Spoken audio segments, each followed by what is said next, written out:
At the same time, no employee at Microsoft will feel good about working at Microsoft if they don't feel that we're doing the right thing. And our shareholders should care about our employees feeling good. Yeah. And so I think the CEOs do in today's world have more of work to do to communicate clearly that stakeholder capitalism is somehow not against shareholders. In fact, it is for the shareholders' long-term benefit.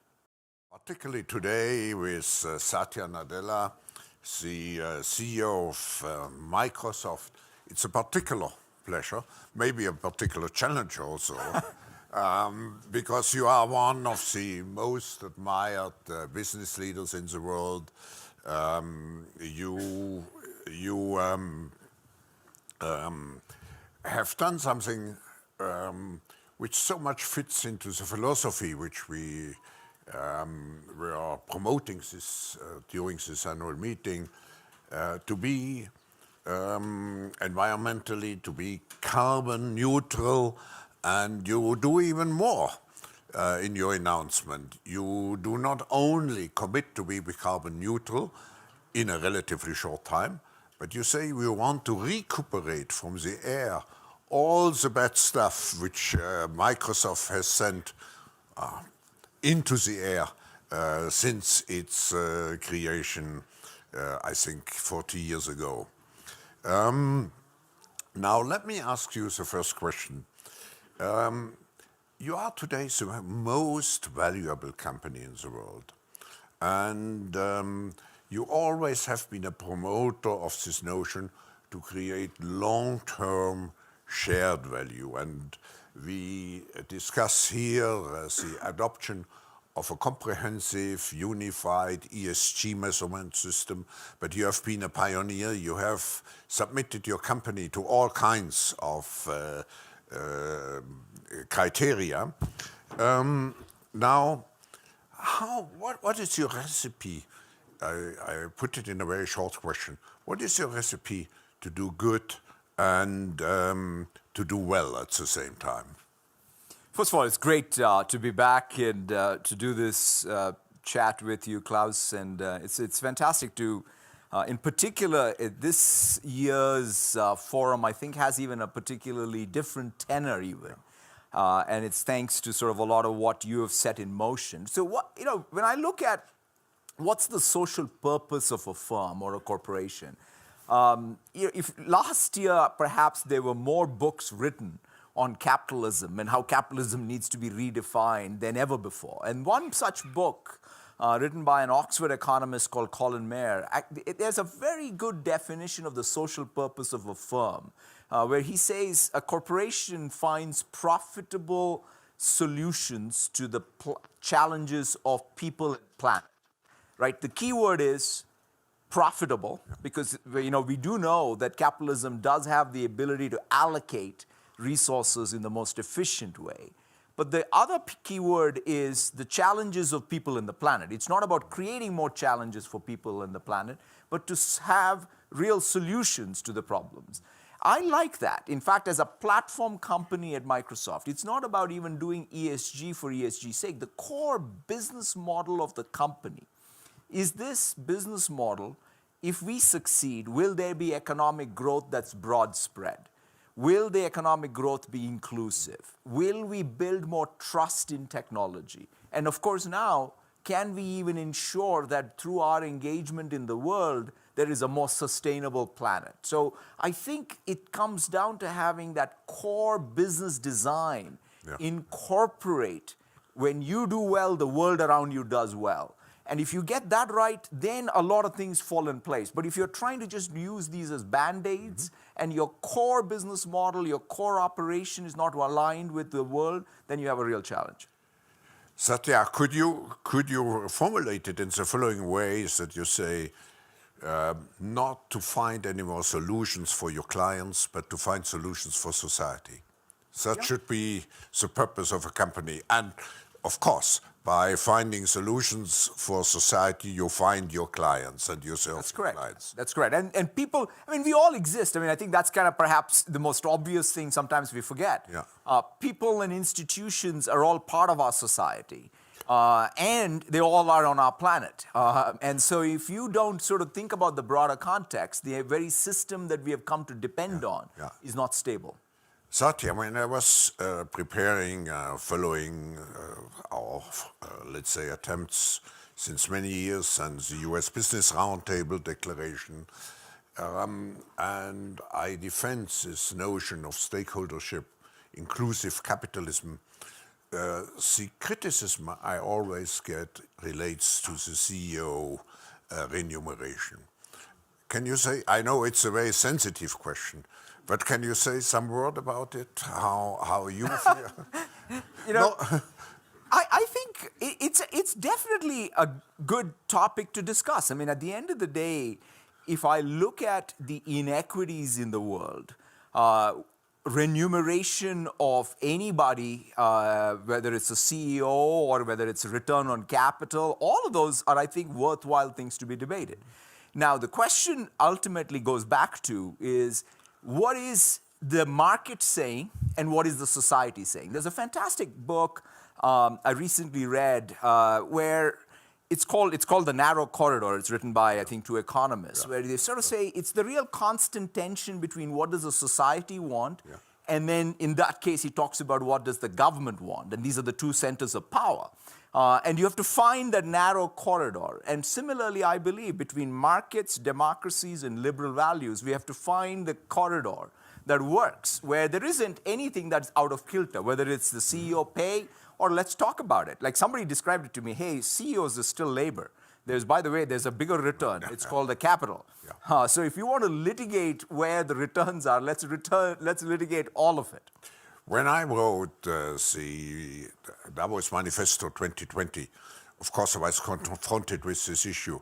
And I walked this corridor by saying the executive remuneration should not be only tied to profit, but should be tied also to the ESG achievements. Would you agree with that? I would agree with that. In fact, the way I have sort of interpreted it is, take all of the initiatives we've done. I actually go make the case to our shareholders that it is in their long-term interest that we do what we're doing. So for example, I'll give you even a very practical thing we did. A few years ago, we said we want to extend our parental leave and sick leave, not just to our employees, but even to the vendors who work. Because after all, they're working right in the same offices and having very disparate benefits. Makes no sense. So we said, okay, how do we do that? Of course, we have to pay for it. In other words, we will have to subsidize it. So that's profit out of our bottom line. And at the same time, no employee at Microsoft will feel good about working at Microsoft if they don't feel that we're doing the right thing. And our shareholders should care about our employees feeling good. And so I think the CEOs do in today's world have more of work to do to communicate clearly that stakeholder capitalism is somehow not against shareholders. In fact, it is for the shareholders' long-term benefit. It's more the clash between short-term and long-term, and not between, let's say, shareholder capitalism and stakeholder capitalism. That is absolutely right. If I may change the subject, in the name of national security, for example, you cannot sell your products in China anymore, I think from 23 on, to governmental units. Are you concerned that the world is developing in the direction of two circles, with each with its own technology rules, and actually we create this technology Cold War? What is your, because you are very, very well implanted in China, and what is your feeling and your reaction, and what would you suggest? You know, first of all, I would start by saying, look, every country does deeply care about their national security and their national interest, even broadly, if I said, whether that's why they care about their trade and having fair trade deals. They care about their national security, and I think that will always be the case. But that said, I think here's the way I would at least urge us to think about what should happen. If we sort of consciously, quote unquote, decouple whether it's the internet or the trading spheres or what have you, all we will do is increase the overall transactional costs of our economy, and everybody will be worse off. I think that's just going to be what will happen. I'll always go back. I immigrated to the United States in '88. Then I went and studied, and the Berlin Wall fell in '89. And then I went and joined the software industry in '90. And it was kind of like winning 3 lotteries in sequence. And the 30-year period has been just an amazing period of market access, the ability to expand into all corners of the world. And I do feel in the tech industry we do need to grow up because the world is a little more complicated than that. And our responsibilities are more. But that said, I think any decoupling without some thought into how we can come up with mechanisms. For example, I believe trust in technology is something that the world will need more norms around, right? Take cybersecurity. We've called for the Geneva Convention around cybersecurity. We have called for, and you were very active. And very active in it. Same thing on the AI ethics. I think take even the topic of AI ethics. Yeah. I think China cares as deeply about AI ethics as the United States. To assume that somehow the Chinese people and the Chinese government are also not going to worry about the implications of AI run wild would be a problem. And so therefore, I think both the United States and China and the European Union having a set of principles that govern what this technology can mean in our societies and the world at large is probably more in need today than it was in the last 30 years. Now, one of the key issues in the economy of today is how we handle data. And I think it was you who at least you spoke out for data dignity. And of course, we have a tension. How much do we protect privacy? How much do we use the potential of those data for good? Yeah. Now, you have expressed yourself on several occasions. Could you just repeat what is your opinion about this whole issue of privacy, which worries so many people?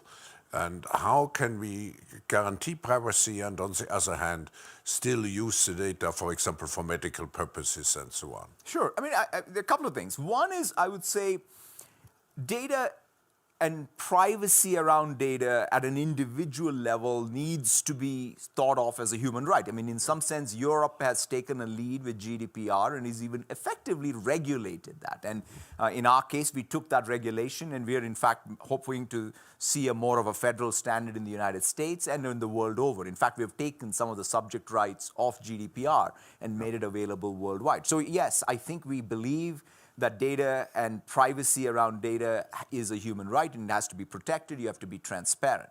Now, but here's the interesting thing. I think that this term I like, which we use called data dignity, goes one step further than privacy, because data that you contribute to the world is got utility. Utility for you, utility for the business that may be giving you a service in return, and the world at large. How do we account for that surplus being created around data? And who is in control around giving those rights? That's the next level of, I think, work we all need to do, where it's not just, oh, I have privacy and I just give away my data. I should be able to, in fact, control in a much more finer-grained way how my data is being used to create both utility for me and the world and the causes I care about. Let's see with the public. Would you agree with the statement? Yes, I think we should encourage because not everybody shares your. Yeah, I think everyone should care about their data. Everybody should care.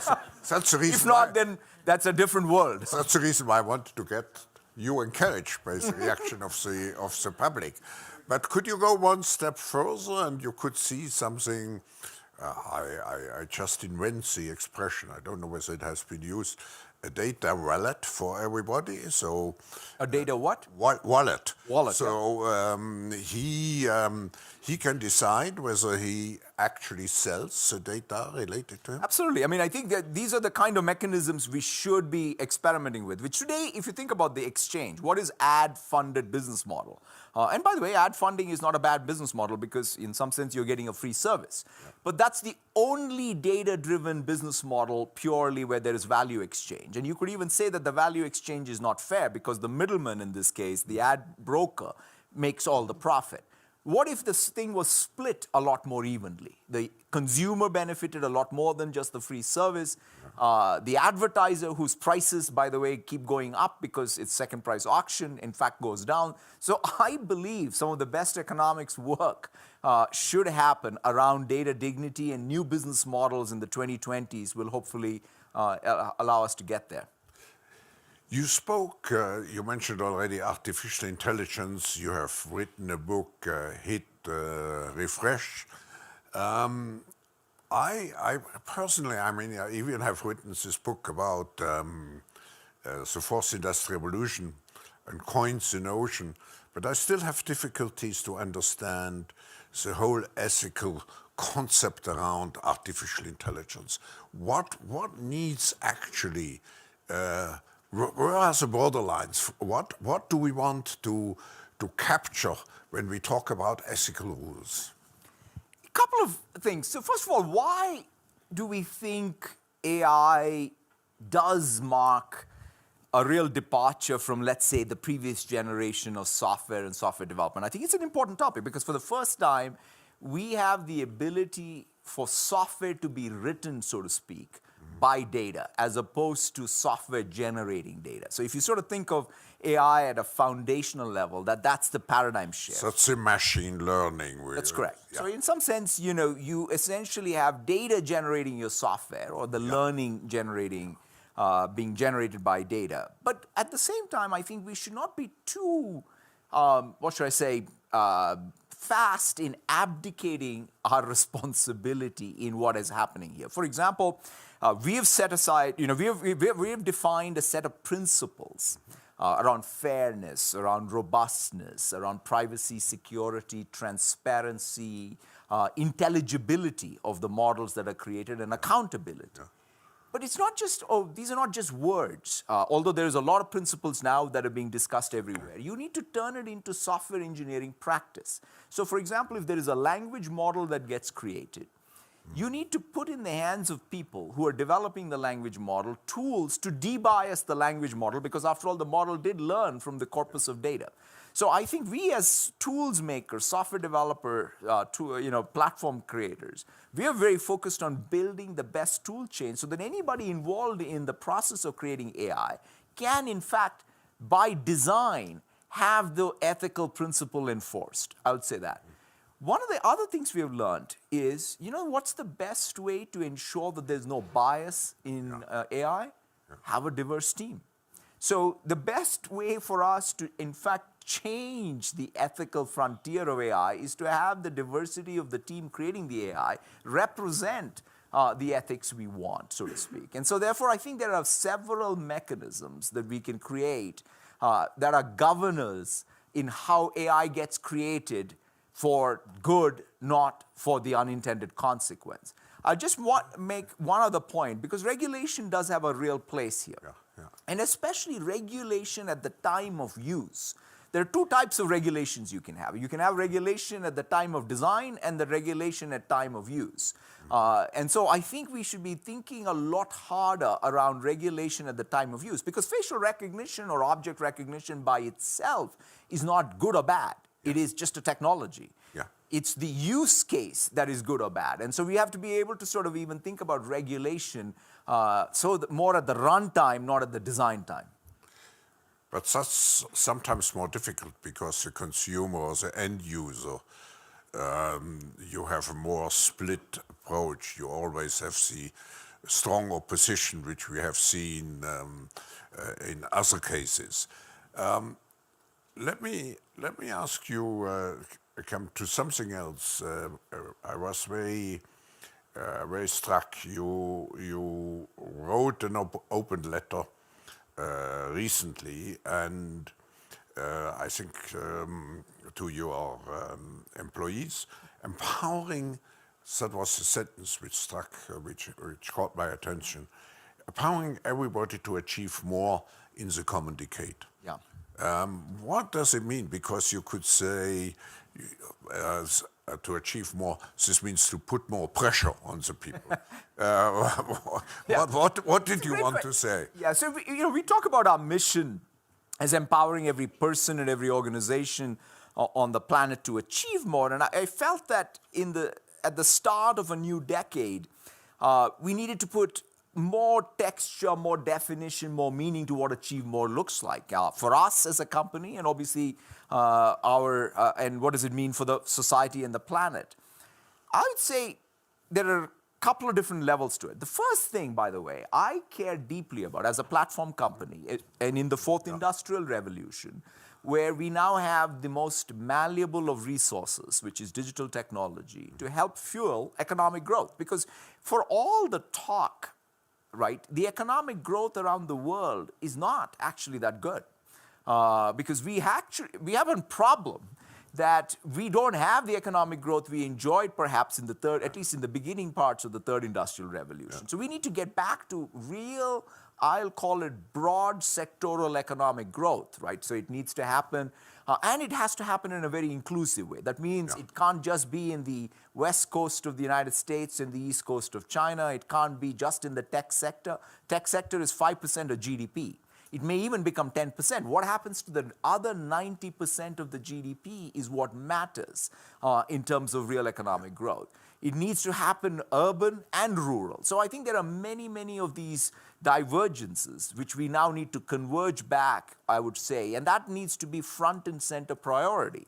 Yeah. Now, by the way, that economic growth will only happen if two other things are also in place for achieving more. Mm-hmm. One is trust in technology. The one way we can, in fact, not only have lack of economic growth, we can go backwards, is if we don't have trust in the very factor of production that's supposed to fuel the fourth industrial revolution. So whether it's cyber, whether it's privacy we talked about, AI, ethics, internet safety, these are all big topics where we will need global norms to ensure that there is trust in technology, and we, as the platform creators, will have to do our part in it. And lastly, I would say sustainability, which is achieving more means whatever economic growth we achieve is going to also make our planet more sustainable. So whether it's water, whether it's waste, whether it's carbon, or biodiversity have to be front and center. And so that's the framework we have for achieving more. I was just impressed by surprised by the figure of 5% of the tech industry today. But if you look now at the transformation of the automobile industry is becoming a digital industry. Absolutely. And if you look at the future of industries, for me, I feel the two revolutions which will take place using digitalization data are probably still in many industry sectors, but particularly also in the educational and agricultural field, where we are still very, let's say, backwards oriented. Right. I mean, precision agriculture, precision medicine, whether it's digital manufacturing, I mean, everything is going to be defined by this fourth industrial revolution. But if you sort of say, what's behind the fourth industrial revolution? You've written the book, for which I wrote the foreword. Exactly. The fundamental thing that you're seeing is the increasing digitization of people, places, and things. Now, once you have this malleable resource, i.e. digital, you can start doing things you can't do with atoms, you can do with bits. Yeah. In fact, you can make your atoms more efficient, where they are, how they move, how they're made, because you can simulate, you can predict, you can automate, all in software. And I think that's the broad phenomena. Same thing with precision agriculture. The fact that you can pick the seeds, the time to put them, how to maximize or minimize the water usage, all can effectively be designed like how you would design a semiconductor. And so that ability to take even what is physical today and convert it into digital and then make the physical better is, I think, what's going to happen everywhere. Satya, we are just digesting, let's say, the digital revolution, now artificial intelligence, but now we have quantum computing. And this may be even a game changer to your own company. Can you share some, you don't have to share your plans, but your general, let's say, appreciation of the importance of quantum computing for the future? So here's a real good way to think about what's the motivation. You know, in spite of all of the abundance of computing we today have, there are many problems that today are not solvable by classical computers. Take, in fact, if you want a catalyst that is going to capture carbon, that's a computational problem that is not solvable by classical computers. So in some sense, we need a quantum computer. But we need a real quantum computer, which is you need new physics.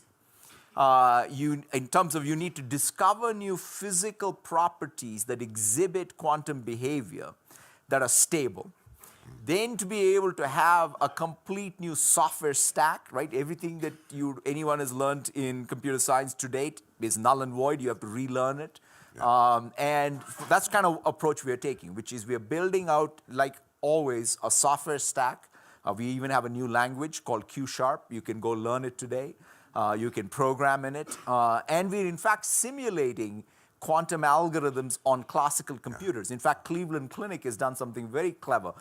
In an MRI machine, one of the ways you can be much better, have a higher precision in discovering tumors, for example, is a search problem that can't be solved in classical computers. So they've used a quantum-inspired algorithm already to start refining it. So we're very excited about that next level of computation to fuel that economic growth we talked about. It will take probably 10 years from now, but... and there are many stops along the way. Yeah. Is there any question? We have time for one or two questions, if you accept, from the audience. I'm happy to do it. Yeah. Let's take a first one from behind. Thank you. Ash, Global Shaper from Toronto. My question is, what might be some arguments to perhaps help convince businesses that greater data dignity for individuals might be better for them? I mean, you don't have to convince me, because in some sense, it comes down to new business models. For example, let me ask you this. How do you do price competition in a second price auction? So in some sense, you could say, hey, let me reprice who gets what for data. And so I think what needs to happen is real business model innovation around the ad-funded business model today. Today, I think data, and I don't want to say that any one business model is problematic. The world needs all business models. That's the point, which is you can't have just one business model be the only business model. And that's, I think, what's not great for the world. So I do believe that there will be, by the way, the enterprise market, that's why where there is data dignity. No enterprise wants their data just to be, it should create surplus for themselves. Why is that not true in the consumer space?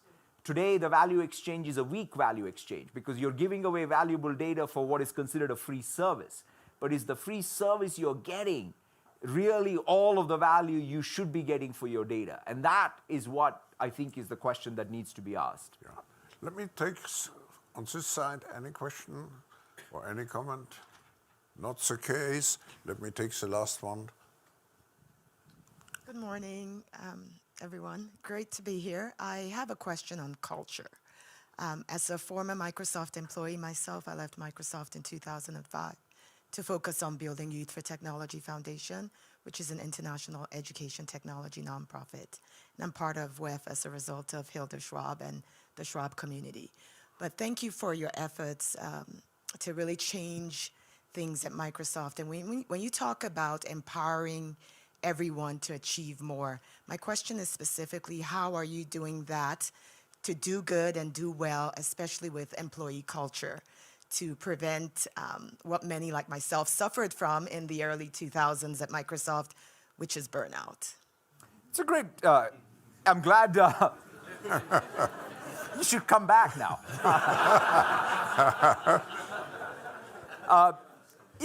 To me, the lived experience of the people inside the company is everything. As a CEO, I always say that my biggest job is curation of culture, right? I mean, in some sense, we sometimes forget that in order to get your strategies right and products right, you need two things that really anchor you: that sense of purpose and mission, which gives you direction, right? And then culture, which makes it even possible for you to pursue that mission. And that's where I think the tone at the top, the focus on it, what are the ways we go about not just saying we have a culture X, we're going to change it to Y, and it's a one-time change, and then we'll forget about it. That's just not what it is. I mean, it's every day, all of the 140,000 people who work at Microsoft are going to come and look and say, is my lived experience close to what is the espoused culture? And that's the difficult framing of it. I would say whatever change we've been able to achieve is because the cultural meme we picked was inspired by Carol Dweck and her work around growth mindset, right? The concept is simple, which is if you go to school and you take two kids, one of them has more innate capability and the other has less, but one of them is the person with more innate capability is a know-it-all and the other is a learn-it-all, you know how the story ends. That applies to CEOs, that applies to companies, that applies to all the 140,000 people in the company. And so we have taken that and said, how do we confront, each of us, our fixed mindset each day when it comes to diversity and inclusion, when it comes to customer obsession, when it comes to even how we as a company come together. None of our customers can care less about sort of our divisional boundaries. So we need to come together. That's where you have to confront your fixed mindset.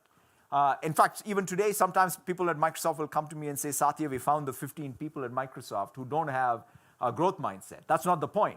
The point is not to go look for the 15 people.